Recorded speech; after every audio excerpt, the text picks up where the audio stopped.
Grand Dialogue. Sigeka Foba. Edouani wa Makaran. Le Grand Dialogue, l'émission de débat de Studio Tamani sur votre radio. Chaîne Nibéro. Haloud Mauni. Chaîne Nibéri. Sigeka Foba. Le Grand Dialogue. Le Grand Dialogue. Mesdames, Messieurs, bonsoir. Bienvenue au Grand Dialogue du Studio Tamani. Aujourd'hui, 5 février 2015, s'ouvre une série de 4 émissions sur les obstacles qui se posent à la paix au Mali. C'est une émission qui est initiée en collaboration avec IMIRAP. IMIRAP, c'est Institut malien de recherche et action pour la paix et Interpeace. Le thème de ce premier numéro porte sur l'effritement des valeurs sociétales. Avec nous donc Madame Bintou Sanankwa, historienne. Madame, bonsoir. Monsieur Richard Touré, qui est traditionnaliste.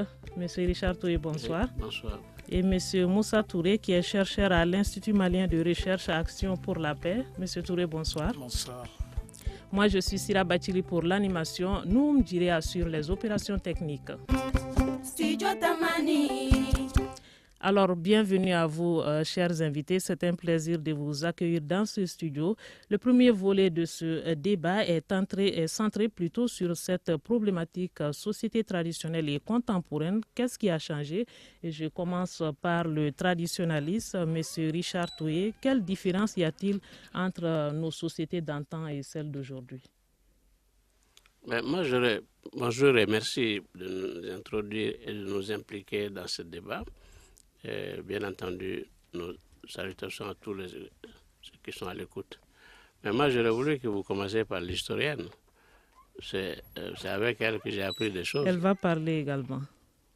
C'est toi qui dois nous guider. Non, je pense qu'on passe de la tradition à la modernité, non? Oui, c'est pourquoi on a commencé par la tradition. Vous savez, parler de la tradition, moi, je me suis interrogé parce qu'on a toujours opposé tradition et modernité. Vraiment, est-ce qu'on a raison d'opposer ces deux choses? Je ne connais pas de société au monde qui n'ait pas cette tradition. Et il n'y a aucune société au monde qui n'a pas été confrontée au changement. Que vous soyez en Asie, en Amérique, tout le monde a cette tradition. Les traditions, c'est le fondement, le socle sur lequel on bâtit ce qui est nouveau, ce qui est moderne. Si on oppose les deux, il y a problème. Nous, ici en Afrique occidentale, c'est parce que nous n'avons pas transmis nos traditions. C'est parce que nous ne les connaissons pas assez que nous les opposons à la modernité. Mais les changements économiques, les changements de l'organisation sociale, quand nous parlions de notre histoire du Mandé et autres, on n'avait pas de ville de 2 millions d'habitants. Bamako fait aujourd'hui, on m'a dit 2 millions d'habitants. L'urbanisation change les relations sociales, change les rapports de force économique. On doit se dire que ce nouveau qui vient, il faut le mettre dans l'esprit de notre culture et de machin pour pouvoir le gérer. Mais si on les laisse évoluer comme si il n'y a pas d'encadrement, il n'y a pas de choses, alors on se retrouve dans ce qu'on connaît aujourd'hui en Afrique. Alors, Madame Bintou Sanankwa, vous êtes historienne. On voudrait surtout savoir sur quoi était basée la société d'antan et sur quoi elle est basée aujourd'hui. Y a-t-il une différence, si laquelle il faut nous la donner? Oui. Excusez-moi. Je pense que la société d'antan et la société d'aujourd'hui, il y a une très grande différence. La société d'antan, je dirais en quelque sorte, c'était nous. Ce que nous avons hérité de nos ancêtres, ce que nous avons hérité de nos pratiques, c'était ça qui nous faisait fonctionner. Maintenant, nous avons subi la colonisation et cela est un facteur très important parce que ça fait que nous avons arrêté d'évoluer de façon endogène. C'est des éléments extérieurs qui sont venus s'intégrer et qui ont pris le dessus. Parce que comme on était un peu plus soumis, on avait un qui était au-dessus et qui commandait les choses. Il fallait donc, la première chose, ça a été l'école. Il fallait apprendre la langue du colonisateur pour compter dans le système. Donc, toutes les personnes qui n'étaient pas dans ce système sont restées de l'autre côté et l'évolution, ils étaient en marche. Donc, moi, je pense, comme Richard a dit, les facteurs qui ont vraiment fait bouger les choses, il y a bien sûr la scolarisation. Ça s'est fait comment? C'était dans la langue de l'autre. C'était dans l'école, qui était un bâtiment complètement différent des bâtiments que nous connaissons, en dehors des quartiers que nous habitons, pour bien signifier que ça, c'est autre chose.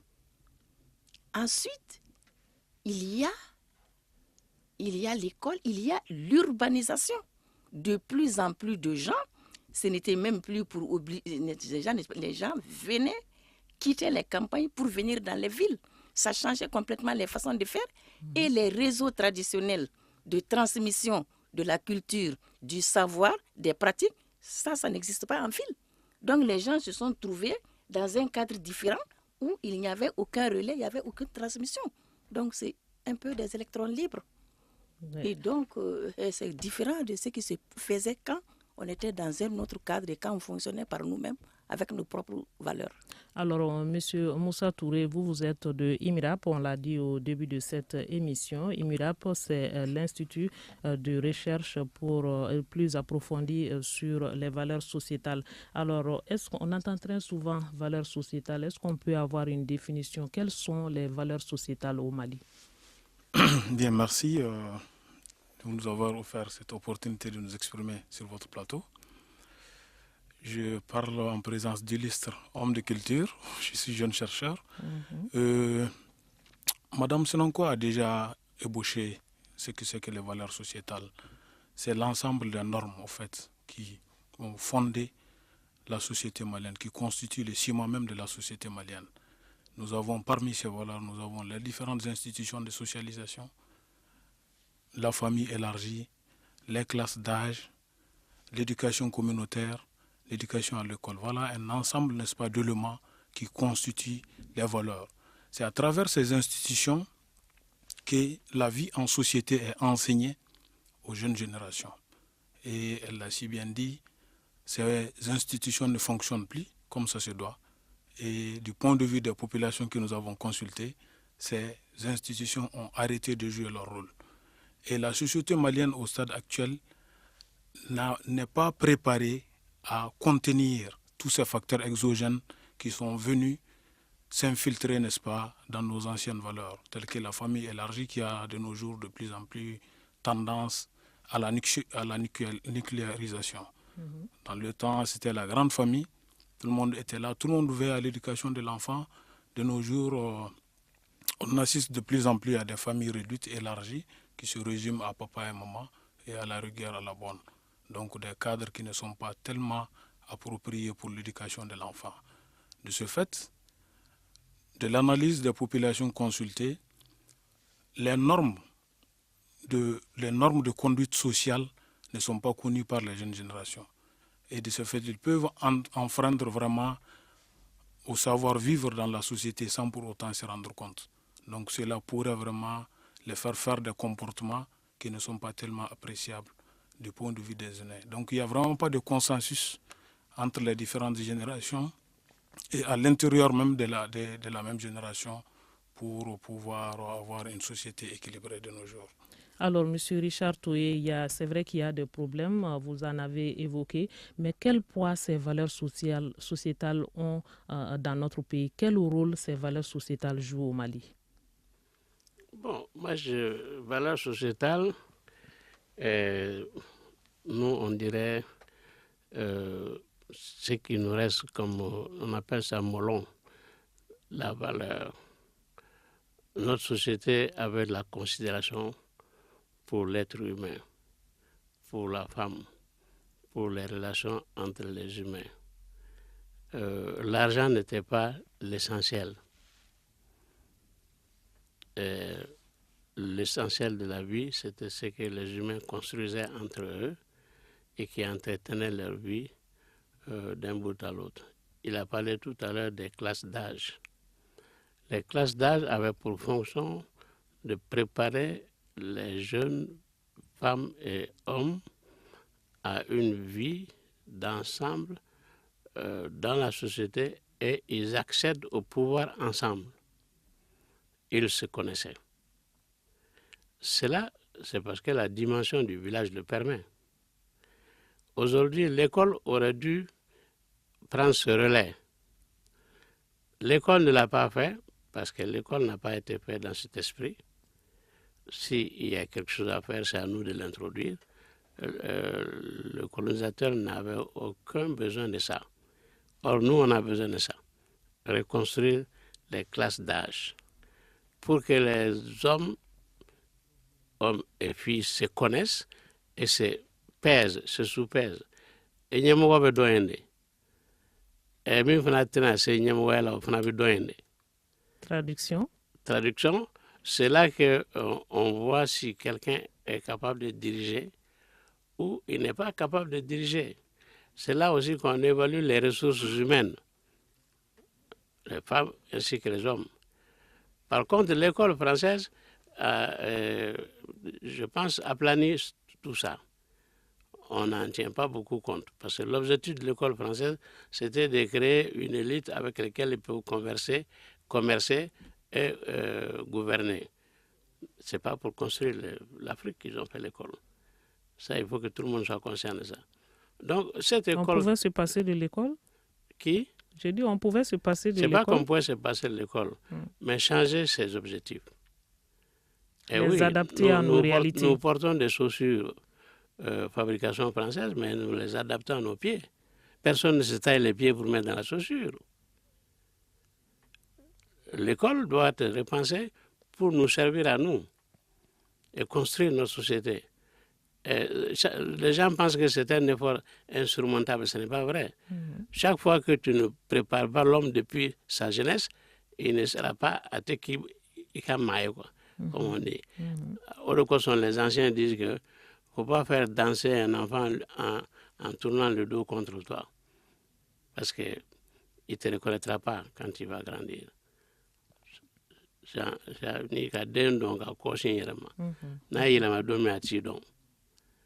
L'école doit nous servir à reconstruire ce que nous avons plus ou moins relâché. Toutes les sociétés font ça. On n'est pas les seuls. Alors, Madame Bintou Sanankwa, dans les facteurs qu'on recuse aujourd'hui par rapport à ce problème, il y a la démocratie qu'on cite. Est-ce que l'avènement de la démocratie a joué sur cette perte de repères? C'est un facteur? Voilà, moi, quand on me dit l'avènement de la démocratie, ça me fait un peu sourire. Même si j'ai été, le combat de ma vie, c'était le combat pour l'avènement et la consolidation de la démocratie. C'est précisément parce que la démocratie ne fonctionne pas que nous nous trouvons dans cette situation. C'est une mauvaise interprétation alors?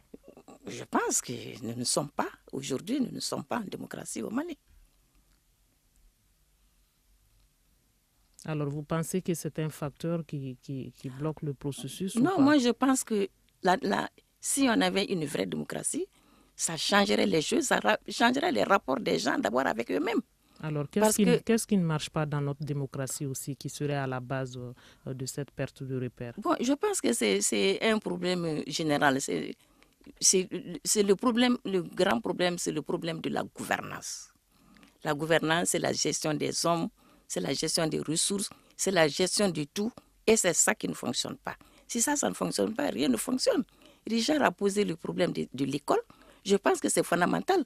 Pourtant, on avait très bien compris très tôt que l'école était un facteur important. Le colonisateur qui l'a amené sous la forme, parce qu'avant lui, nous avions nos écoles. Ça ne s'appelait pas école, ça ne fonctionnait pas comme ça fonctionne, mais à travers nos classes d'âge, à travers toute la structure de la société, il y avait des apprentissages, on inculquait les valeurs, on inculquait les qualités, on faisait que les générations se prolongeaient avec les valeurs. La forme d'école qui est venue, elle était en fonction des besoins du colonisateur. Lorsque nous nous sommes libérés, nous avons politiquement, pourtant, nous avions compris à l'époque.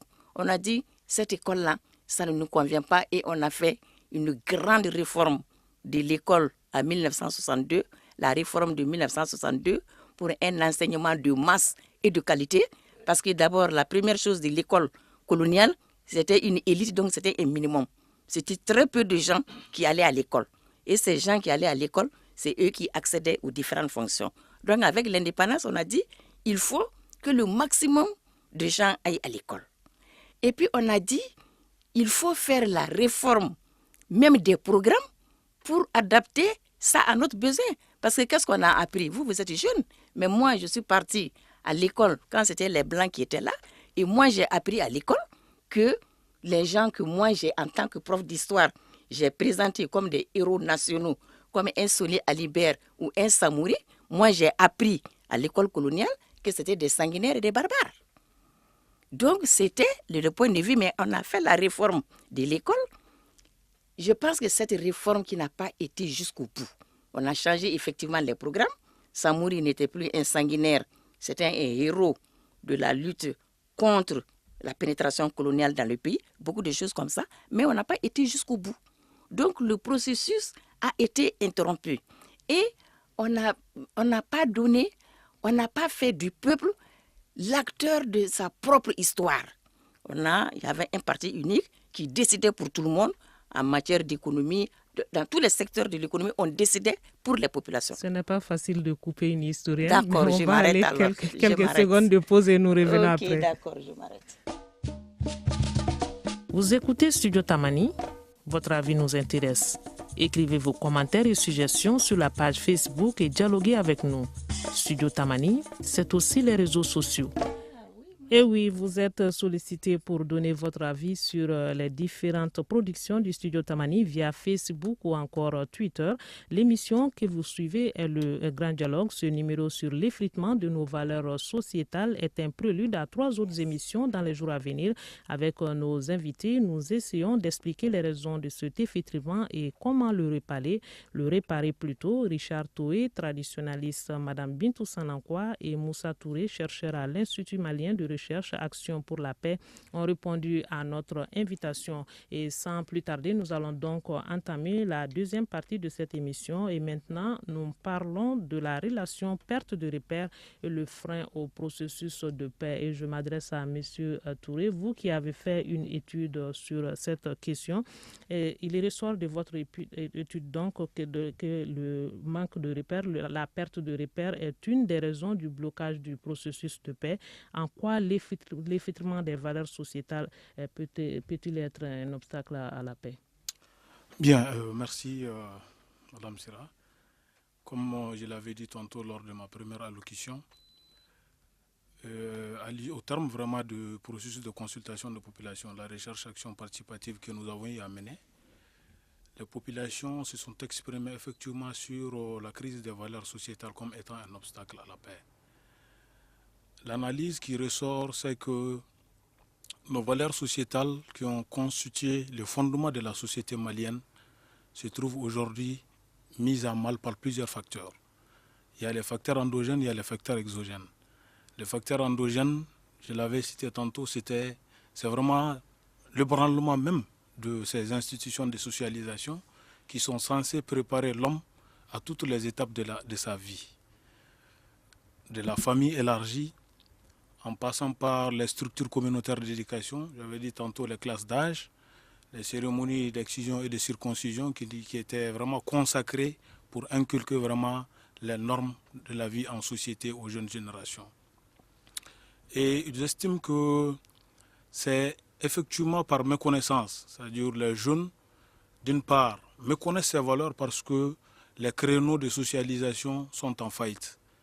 Et souvent aussi, c'est par désir d'émancipation qu'il réunit ces valeurs au regard vraiment des facteurs extérieurs qui s'infiltrent dans notre société à travers les nouvelles technologies de l'information et de la communication, à travers l'acculturation occidentale, à travers également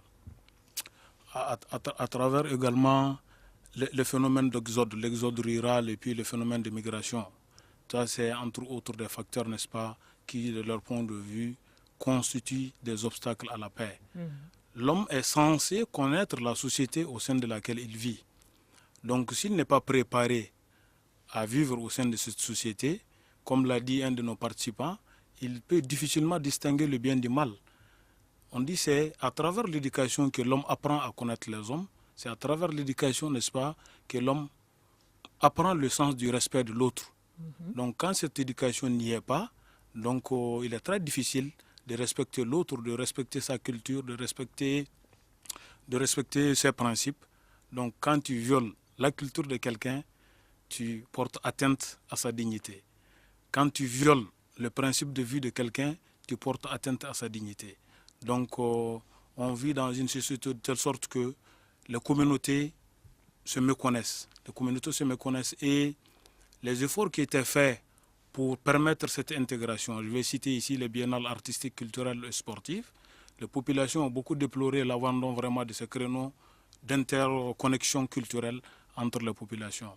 Donc voilà autant de pratiques qui avaient été mises en place pour pouvoir faciliter l'intégration culturelle, mais qui de nos jours, n'est-ce pas, sont abandonnées. Et l'école, je parle de l'école, et il y a eu beaucoup d'enseignants qui se sont exprimés par rapport à l'école. L'école devait normalement compléter l'éducation. C'est la suite logique. Il y a d'abord le processus de socialisation traditionnel et l'école vient en complément de la formation reçue à la base. Et le modèle occidental dont nous avons hérité n'est malheureusement pas calqué sur la base de nos besoins, sur la base vraiment de nos réalités. Les programmes d'enseignement qui sont enseignés tiennent très peu compte vraiment de nos valeurs. Et l'éducation civique et morale enseignée dans les écoles qui étaient censées de jouer ce rôle de préparation vraiment des élèves à la vie en société, l'éducation civique et morale est très peu enseignée. Et je pense que des efforts ont été entrepris dans ce sens. Et le Forum national sur l'éducation en 2008, l'une des recommandations de ce forum était vraiment de renforcer l'enseignement de l'éducation civique et morale dans les programmes d'enseignement général. D'accord. Monsieur Richard Toué, merci. Monsieur Touré. Monsieur Richard Toué, vous qui êtes traditionnaliste, vous l'avez entendu, la quasi-inexistence de programmes de nos valeurs sociétales, la morale et l'éducation civique qui ont tendance à disparaître du programme de l'enseignement de façon générale. Qu'est-ce que vous pensez de tout cela? Moi, je pense que l'école a construit une autre ethnie dans notre pays, l'ethnie qui parle la langue française, Ouéchia Croadé, Anvers. Ce qui fait que ça a créé deux Mali. Il y a le Mali officiel et le Mali réel. Nous sommes dedans. Hein? Et le Mali officiel n'entend pas l'autre Mali réel. Et le Mali réel a peine à survivre avec le Mali officiel. Moi, je dis, il y a un problème. Je l'ai dit sur tous les toits. C'est pas parce que moi, je ne profite pas du Mali officiel. J'étais à l'école. Je suis parti m'inscrire à l'école. Personne ne m'a amené. Parce que j'ai compris, c'était en 1946, que le monde était en train de changer. Il fallait apprendre cette nouvelle langue. Aujourd'hui, il faut se dépêcher d'apprendre les nouvelles langues qui arrivent. Le monde change, on n'y peut rien. Moi, je dis, si nous voulons comprendre quelque chose, il faut qu'on remette en valeur nos langues nationales. C'est là-dedans que nous allons trouver les ressources nécessaires pour reconstruire notre société qui a été plus ou moins démolie. Nous avons le plan, hein, à Binam et à Plamatounou. Et on peut le reconstruire. Ouais. Et c'est ça l'effort qui nous est demandé. Mais nous sommes tellement paresseux intellectuellement que nous disons non, ça ne sert à rien d'apprendre les 10 langues du Mali. Ça ne sert à rien d'apprendre la langue bozo, Non. Mais malheureusement, 90% du Mali produit en langue nationale. Malobi, ce n'est pas un ganda. On produit en Bambara, dans la ville de Bamako, au Dabanani. Tout le monde parle la langue nationale. Et nous voulons opposer, nous sommes en train de le faire, opposer cette petite ethnie, nous ne sommes même pas 2% de la population, à 98%. Comment ça? Économiquement, on est en train de les ruiner. Et nous-mêmes, on ne s'enrichit pas, bien entendu. L'argent est devenu facile. Vous vous rendez compte des ravages que ça fait? L'argent est plus important aujourd'hui que les valeurs humaines que nous discutons. Et ce n'est pas tout. On a introduit la religion là-dedans, qui est devenue un instrument aujourd'hui de manipulation. Et ce n'est pas tout. On a transformé nos différences en conflits, alors que c'était de la richesse. Et nous, on était contents d'être avec les peuples, parce qu'ils nous apportaient de la viande, nous, on n'en avait pas. Et on leur donnait du chapalo. Ils étaient contents. Et tout rentrait dans l'ordre. Ouais. On n'échangeait pas avec les fusils. Aujourd'hui, celui qui a le fusil, c'est lui qui a la parole. Donc, tu as l'argent, la poudre, et qui a la parole. Qu'est-ce que c'est que ça? Il faut remettre de l'ordre dans ça. Ouais. Alors, Madame Bintou Sanakwa, est-ce qu'on n'est pas quelque part trop influencé par ce modèle occidental? Certains accusent les bailleurs de fonds d'imposer leur modèle. Est-ce qu'ils sont fautifs? Ce n'est pas nous-mêmes qui sommes fautifs à la base, quelque part? Ah ben oui, moi je pense que c'est plus facile pour nous. C'est sans effort. Si on peut trouver l'argent sans effort et que l'argent est devenu maintenant la grande chose dont on a besoin, c'est ça. Parce que même les bailleurs de fonds, il y a le proverbe, on sait, bien sûr. Il y a des conditionnalités, il faut les remplir. Bon, si nous soumettons à ça, bon, moi je ne sais pas pourquoi on va accuser les bailleurs de fonds. C'est tout simplement que nous n'avons pas encore trouvé notre voie. Dans les problèmes de gouvernance, nous n'avons pas trouvé notre voie. Nous n'avons pas pu construire une école décolonisée qui nous permette d'avancer. Tant que ces problèmes ne seront pas réglés, je crois qu'on va piétiner longtemps. Nous vivons avec les choses que nous n'avons pas, que nous ne produisons pas, que nous ne pouvons pas avoir. Donc, on vit de façon artificielle. Bien sûr. Alors, je reviens à M. Moussa Touré plutôt. Alors, vous avez mené une enquête au niveau de quelle région et qu'est-ce qui ressort en plus du facteur éducatif et ce dont vous parlez? Bien, merci. Nous avons sillonné les 7 régions du Mali et les camps de réfugiés pour dire que nous avons consulté tout le Mali, à l'exception de Kidal où on a consulté les populations de Kidal résidant à Bamako. Et à la conférence nationale que nous avons tenue les mardis, mercredis et jeudi, la semaine écoulée, nous avons fait venir des gens de Kidal. Et en ce moment même, nous planifions une mission pour aller consulter la population de Kidal. Il ressort que, en marge de l'école, il ressort de consultations que la société malienne est en débat face au chemin qu'il doit se faire par rapport à tous ces aspects-là. Il y a vraiment une divergence de point de vue par rapport à ces valeurs. Il y a d'un côté les aînés qui sont ancrés dans cette tradition et de l'autre côté les cadets sociaux, n'est-ce pas, qui sont en quête d'émancipation. Et pour dire que ce manque de consensus, ce n'est pas seulement entre aînés sociaux et cadets sociaux, ce n'est pas seulement une question générationnelle, mais plutôt à l'intérieur même des aînés, il y en a qui ne se retrouvent pas dans ces valeurs-là.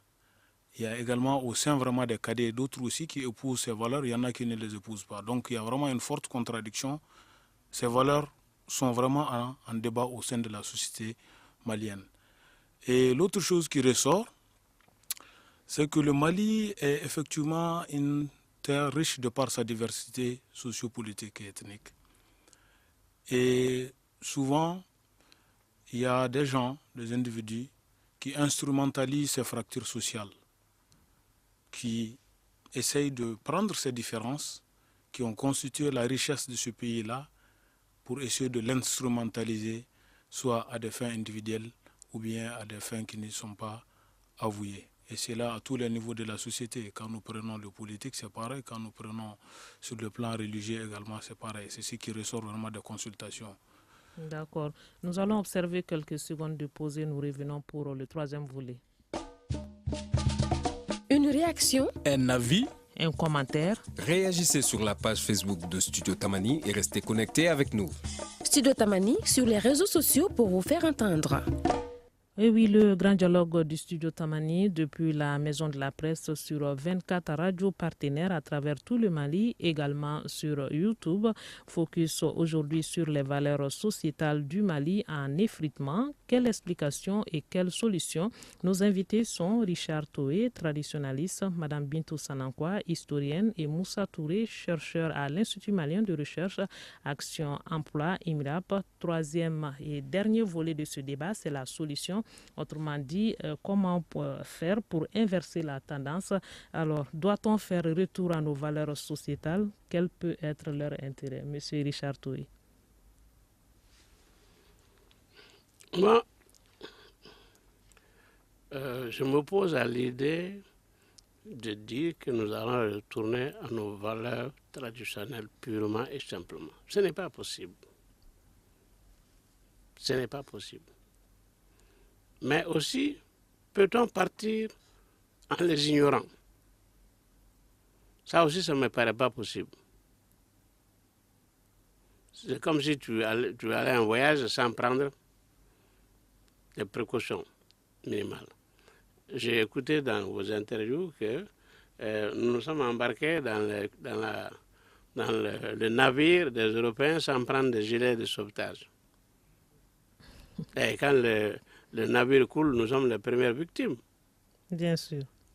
Mais est-ce que les Africains, est-ce que vous vous rendez compte que nous sommes sur un continent le plus grand, le plus riche, le plus adapté à la vie? Est-ce que vous vous rendez compte de ça? C'est une richesse inouïe. Mais au lieu de ça, vous faites des pieds et des mains, vous vendez vos chèvres et vos vaches et vous allez prendre des pirogues à Tanger pour aller vous noyer pour un paradis hypothétique. Tu sais, moi je crois que le Seigneur a parlé du paradis. Ce n'est pas le paradis au ciel, hein.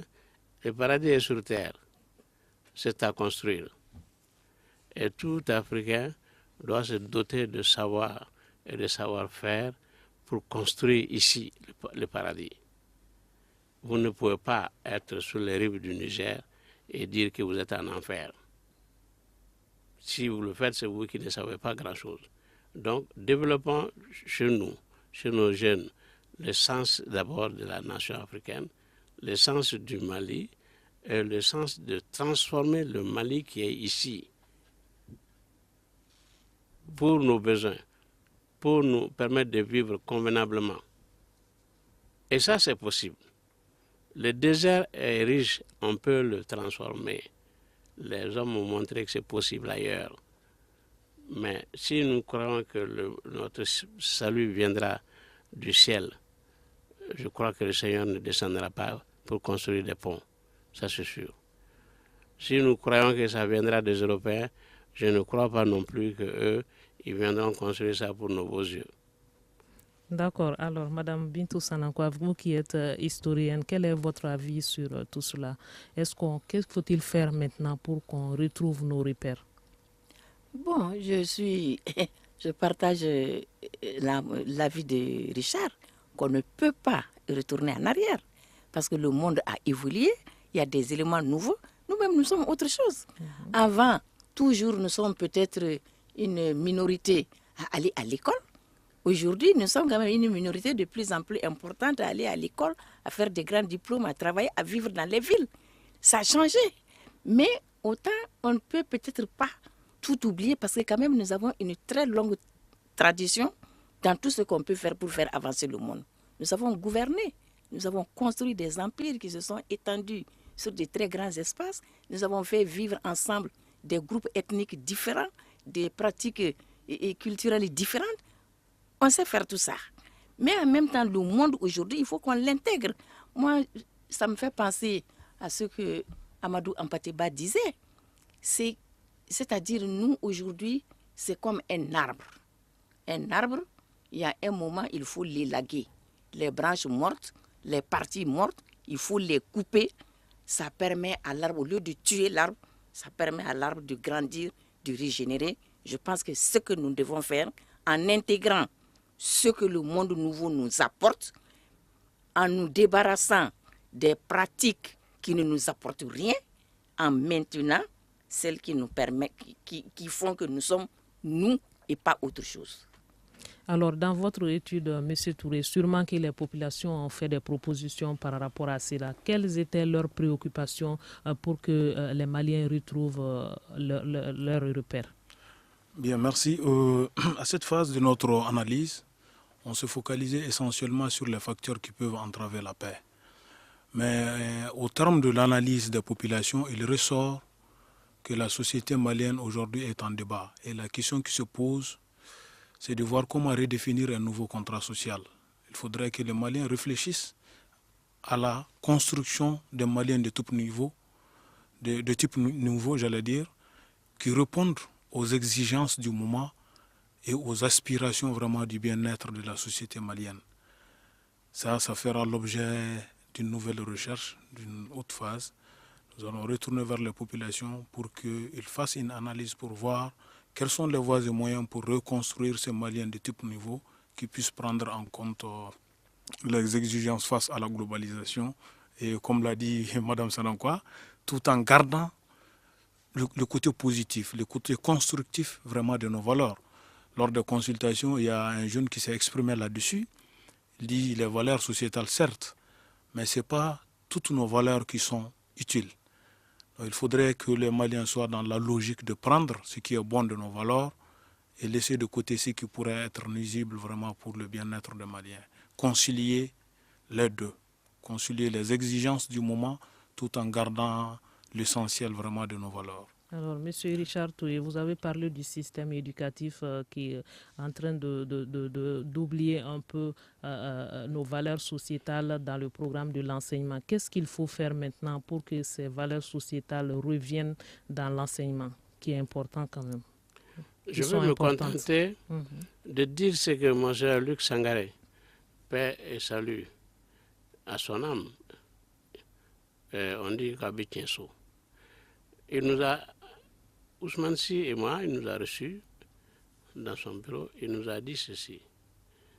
C'était à l'époque où le Mali était aux prises avec les feux, le feu de la ville, c'est pas le feu de brousse, hein, de l'AM, qui brûlait tous les matins jusqu'à midi. Et nous, on arrêtait de travailler. C'est à ce moment-là que j'ai commencé à faire mon chant. C'est parce que je vois qu'il n'y a plus de passage. Mais la question, c'est quoi? Il dit, ceux qui sont en train de se battre avec vous, ils ne voient pas le soleil décliner. Ils ne savent pas où va le soleil. Donc, c'est le soleil de midi. Vous ne vous entendrez pas tant que le soleil n'a pas basculé vers l'ouest.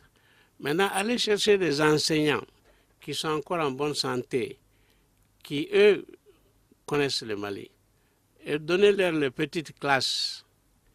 Et eux, là, ils n'ont qu'à éduquer les plus petits, qui sont au lever, comme le soleil se lève. Eux, ils sauront dans quelle direction va le soleil. Si vous réussissez ça, alors les autres, quand le soleil va changer, sera 3 heures ou 5 heures, alors vous vous entendrez. Ils sauront où va le soleil. Mais sinon, on ne s'entendra pas.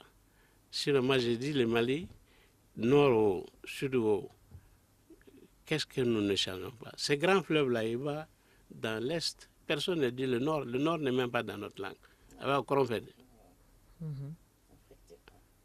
ces fleuves-là, toutes les eaux qui tombent ici vont irriguer le nord. Personne ici ne s'oppose à ça. Vous ne voyez pas la générosité de la nature qui nous unit? Ah non, on prend le fusil, on veut régler ça. Ça, c'est quoi ça? L'école doit nous aider à reconstruire ce qu'on n'a pas pu faire au lendemain de l'indépendance. On dit qu'on y donne d'âme fait, à Ebola au défait. On enlève l'épine par où il est entré. Sinon, si tu fais autre chose, tu vas compliquer le mal. C'est sûr. Alors, Madame Bintou Sanankwa, on va continuer avec vous sur les solutions que vous proposez par rapport à ça. Quelle place faudrait-il donner à nos valeurs sociétales au sein de l'enseignement? Moi, je pense que tout notre problème, il nous faut une réforme de l'enseignement, une réforme de l'école, mais une réforme structurelle. Pas les petites. Pourtant, je pense que le problème avait été très bien perçu et très bien posé. En 1962, les acteurs de la réforme de 1962 avaient politiquement, de façon pédagogique, ils avaient compris la place de l'école. Peut-être que le processus malheureusement s'est arrêté avec le coup d'État de 1968. Avant ça, il y a eu un point pour voir la réforme, ce qui a marché, ce qui n'avait pas marché. Peut-être qu'elle avait été trop ambitieuse, mais on avait fait le diagnostic de ce qui n'avait pas marché. Malheureusement, le processus a été interrompu et finalement, l'école a continué comme c'était. Je crois que tout passe par là parce que c'est dans la tête des gens que ça se construit. Et ça se fait à l'école avec des vrais enseignants. Parce qu'aujourd'hui, ce que nous avons, je pense que nous l'appelons abusivement école. Nous n'avons pas d'école et nous n'avons pas d'enseignants. Nous avons des gens qui vont dispenser des cours dans les établissements, mais nous n'avons pas de l'école qui prépare l'homme de demain, le citoyen de demain. Tout ça, ça avait été bien compris en 1962. Donc, toujours, ce n'est pas de la nostalgie, dire encore retour au passé, non, mais la reconstruction commence par l'école. Est-ce qu'on prévoyait cela déjà en 1962? En 1962, oui, la réforme disait tout ça. Un esprit nouveau, un Malien décolonisé. Et on avait vraiment, politiquement, on avait très bien perçu. Peut-être qu'à l'époque, les ressources humaines n'étaient pas suffisantes. Et puis surtout, il n'y a pas eu de continuité dans le processus. Le processus a été interrompu en cours de route. On a appelé en 68, lorsque les militaires sont venus, qu'il y a eu un civil, bien sûr, qui était ministre de l'Éducation. On a tout de suite parlé de la contre-réforme de Yaya Bakayoko. On revenait déjà sur un certain nombre de choses sans prendre l'ensemble du processus.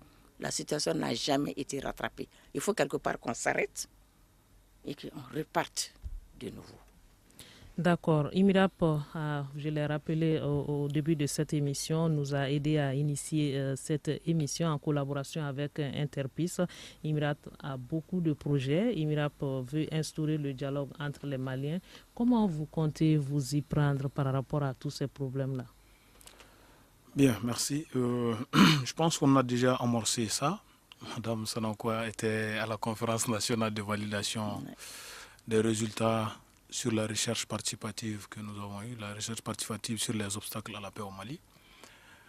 Notre processus consiste à travers des espaces de dialogue, à travers des focus groups qui regroupent toutes les sensibilités, d'amener les gens à échanger, à dialoguer par rapport aux problèmes qui mènent la société malienne. Ils échangent et au terme des échanges, c'est capitalisé, n'est-ce pas, à travers les prises de notes, à travers l'audiovisuel, et c'est à la suite de ça que tout ceci, n'est-ce pas, est traité pour être consolidé dans un rapport et à travers un film documentaire. Je pense que l'intérêt de notre approche, c'est que c'est les Maliens eux-mêmes, nous en tant que chercheurs, notre réflexion n'intervient pas dans la recherche que nous faisons. Nous gardons le maximum possible la neutralité, on est neutre, on rapporte les propos des populations tels que formulés.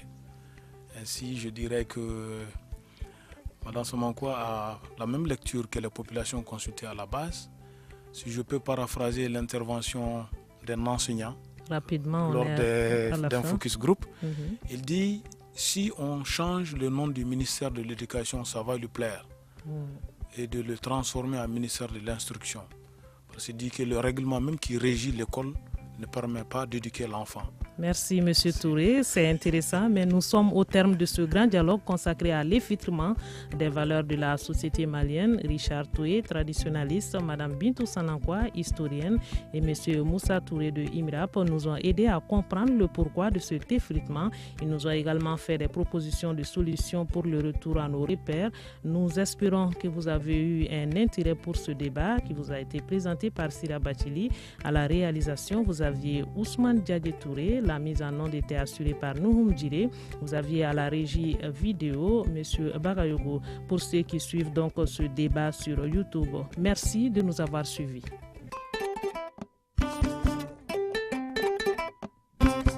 Le grand dialogue. Sigika Foba.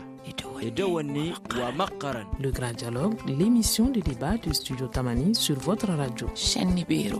Halud Mauni. Chaîne Nibiru. Sigika Foba. Le grand dialogue. Le grand dialogue.